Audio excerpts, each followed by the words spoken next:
अस्सलाम वालेकुम गाइस, क्या हाल हैं आपके। आई होप आप सब ठीक होंगे। और आज हम हिस्ट्री ऑफ यूएसए का चंद आखिरी जो टॉपिक्स रह गए हमारे, उनमें से एक टॉपिक डिस्कस करेंगे and that topic is great depression. Last lecture के अंदर मैंने सीक्वेंस ऑफ स्टडी आपको बताया था और जिसके अंदर हमने देखा था कि पॉजिटिव इम्पैक्ट्स जो थे वो हमने उसके साथ सीक्वेंस ऑफ स्टडी के साथ उस लेक्चर में डिस्कस किए थे। और किस चीज़ के पॉजिटिव इम्पैक्ट्स थे? World war one and two on America, whether they were positive economically, politically और या जैसे भी थे। तो आज हम डिस्कस करेंगे नेगेटिव इम्पैक्ट्स। और नेगेटिव इम्पैक्ट्स मैंने बताया था कि ग्रेट डिप्रेशन को हम डिस्कस करेंगे, तो that would be negative impact on America. तो ग्रेट डिप्रेशन क्या है और उसको हम डिस्कस करेंगे आज। और उसमें ये है कि depression after war is must. ये तो आपको पता ही है कि वार के बाद डिप्रेशन जो होता है वो मस्ट होता है और उसकी बहुत सारी वजूहात होती हैं। उनमें से चंद क्या हैं, जैसे कि इकॉनमी जो है वो उसका एक बड़ा हिस्सा वार के जो आपकी वेपन इंडस्ट्री होती है उसके अंदर चला जाता है, प्रोडक्शन ऑफ वेपन्स के लिए। और फिर बाकी जो इंडस्ट्री होती है या बाकी सोर्सेज ऑफ इनकम जो होते हैं कंट्री के, उसके अंदर इन्वेस्टमेंट या डेवलपमेंट नहीं हो पाती और जो कुछ बना बनाया होता है वो भी तबाह हाल हो जाता है। तो इस वजह से जो डिप्रेशन होता है वो बहुत मस्ट हो जाता है फिर। तो ये जो डिप्रेशन था इसके there were negative impacts on, adverse impact on America. तो वो क्या थे, हम उसकी रीजंस पहले देख लेते हैं कि ग्रेट डिप्रेशन की रीजंस क्या थी और फिर किस तरीके से उसके बाद में इम्पैक्ट्स पड़े, कौन कौन से इम्पैक्ट्स पड़े ग्रेट डिप्रेशन के, वो हम नेक्स्ट लेक्चर के अंदर देखेंगे। आज हम देखेंगे कि ग्रेट डिप्रेशन की वजूहात क्या थी। नंबर वन, ग्रेट डिप्रेशन आया क्यों? ग्रेट डिप्रेशन की जो पहली वजह बनी दैट वाज वॉर इकोनॉमी। आपको ये पता है और मैंने बताया भी था कि वर्ल्ड वार वन और टू के अंदर अमेरिका जो था वो फ्रंट फुट पे आकर कम लड़ा और बैक फुट से उसने अपने अलाइज को सपोर्ट ज़्यादा किया, चाहे वो इकोनॉमिकली था, पॉलिटिकली था या मिलिटरली था। और मेजर जो सपोर्ट थी वो मिलिट्री सपोर्ट थी और इकोनॉमिक सपोर्ट थी। और उसमें क्या था कि वो सपोर्ट कर रहा था, अपनी वेपन्स प्रोवाइड कर रहा था यूके और फ्रांस को। तो जब वो सपोर्ट कर रहा था मिलिटरली तो उसके लिए ज़ाहिर है उसने वेपन जो हैं वो भी प्रोड्यूस किए।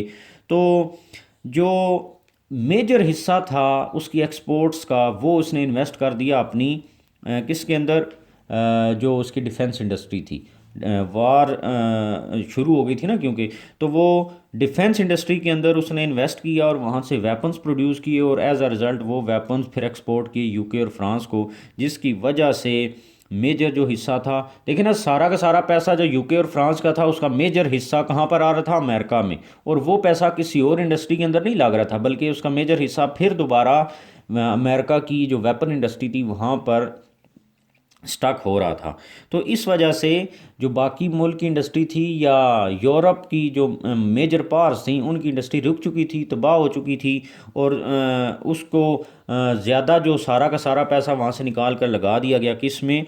वार को उसको डिफेंड करने में, अपने कंट्रीज़ को। तो उसके लिए उन्होंने जो उनकी डिफेंस इंडस्ट्री थी वहाँ पर फंसा दिया पैसा। नंबर टू, वार डेट एक बड़ा मसला बना जिसकी वजह से जो इकोनॉमिक साइकिल था वो रुक गया। किस तरह? अब आप देखें कि वर्ल्ड वार वन और टू के बाद जो ट्रीटी ऑफ वर्साइलस हुई तो उसमें क्या हुआ कि जर्मनी को ना रिस्पॉन्सिबल प्रूव कर दिया गया इस पूरी जंग का, वर्ल्ड वार वन और टू का। तो उसमें जब जर्मनी को बना दिया गया कि Germany is responsible of this loss, तो उसने फिर कॉस्ट ऑफ वार पे करना पड़ी उसको, और वर्साइलस के अंदर यही डिसाइड किया गया। अब साथ ही साथ इकोनॉमिक रशियन रेवोल्यूशन भी आ चुका था 1917 के अंदर। जब रशियन रेवोल्यूशन आया तो साथ ही फिर क्या हुआ कि वहाँ पर रेवोल्यूशन क्या था? कम्युनिज्म, और इधर क्या था? कैपिटलिज्म और डेमोक्रेसी।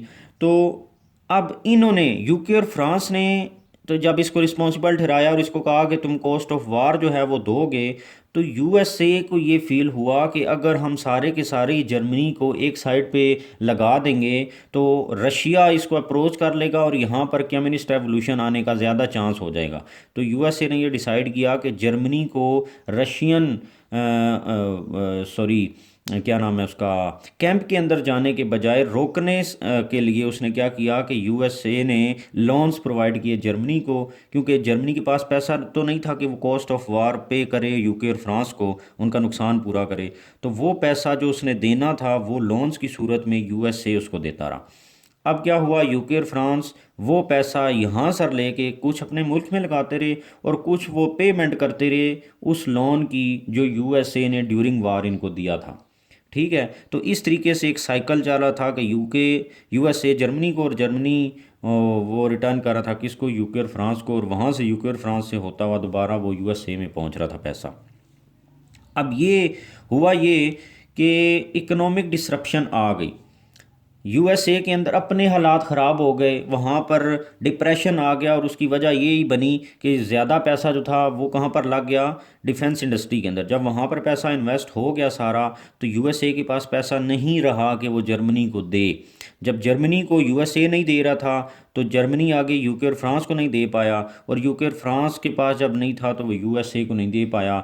इसकी सारे इस इशू की वजह से क्या हुआ कि इकोनॉमिक डिसरप्शन हो गई, कि इकोनॉमिक डिसरप्शन ऐसी हुई कि बैलेंस ही नहीं हो पाया, ना यूएसए के पास पैसा रहा यहाँ पर, क्योंकि जब जंग रुक गई ना तो यहाँ पर इन्होंने जो वेपन्स प्रोड्यूस की हुई थी वो आप किसको बेचते, उसकी तो डिमांड ही नहीं रही, तो वो पैसा सारा का सारा डिफेंस के अंदर स्टक हो के रह गया।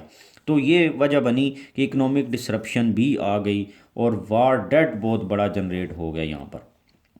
नंबर 4 1928, जिसकी वजह से डिप्रेशन आ गया। Number 4 1928 dust bowl of USA के अंदर डस्ट बाउल आ गया। अब डस्ट बाउल क्या था ये इंपॉर्टेंट है, आपको पता होना चाहिए और डेट के साथ। बेसिकली होता क्या है कि हम क्या करते हैं पाकिस्तान में भी कि हमारी जो ज़मीनें हैं उनको हम यूज़ करते हैं दो मकसद, एक तो क्रॉप्स के लिए यूज़ करते हैं और दूसरा फोडर क्या होता है, चारा वगैरह प्रोड्यूस करने के लिए। तो आम तौर पर वो होता है कि जिस ज़मीन के अंदर एक सीज़न में हम क्रॉप्स वगैरह लगाते हैं तो अगले सीज़न में उसको रेस्ट देते हैं, ताकि जब दोबारा एक क्रॉप्स उगाने का टाइम आए कल्टीवेट करने का तो वो इतनी फर्टिलिटी उसके अंदर दोबारा आ जाए कि वो दोबारा हमें अच्छी क्रॉप्स रिटर्न कर सके। तो लेकिन हुआ ये कि जब जंग लगी यूके और फ्रांस के अंदर तो कुछ ऐसा एग्रीकल्चर हो नहीं रहा था, तो यूएसए की जो ज़मीन थी उसको एक्सेसिव प्रोडक्शन ऑफ क्रॉप्स के लिए यूज़ किया गया कि उसको रेस्ट ज़मीन को दी ही नहीं गई, जिसकी वजह से फर्टिलिटी ऑफ लैंड जो थी वो बहुत कम होगी।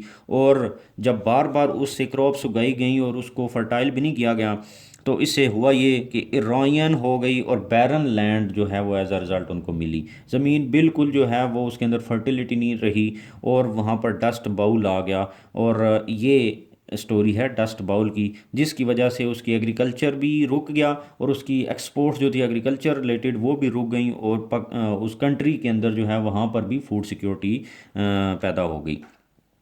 नंबर 5 स्टॉक एक्सचेंज, ये एक बहुत बड़ा पॉइंट है। अब स्टॉक एक्सचेंज के अंदर क्या मसला आया, आमतौर पर जो होता है कि जब अमेरिका के अंदर स्टेबिलिटी थी, जंग नहीं थी और अच्छा टाइम चल रहा था, गुड टाइम के अंदर अमेरिकन जो कंपनीज थी जो कि वहाँ पर काम करी थी उन्होंने अपने शेयर्स फ्लोट किए हुए थे। ज़ाहिर है जिस तरह हमारे मुल्क में भी होता है, तो मार्केट के अंदर शेयर फ्लोट किए हुए थे, लेकिन किया क्या था कि अपनी एक्चुअल वैल्यू से ज़्यादा फ्लोट। फॉर एग्जांपल एक कंपनी के एक शेयर की एक कंपनी की टोटल जो मिल्कियत है वो है $1 अरब, उसने क्या किया हुआ था कि 601 अरब डॉलर के जो शेयर्स थे वो फ्लोट किए थे मार्केट के अंदर।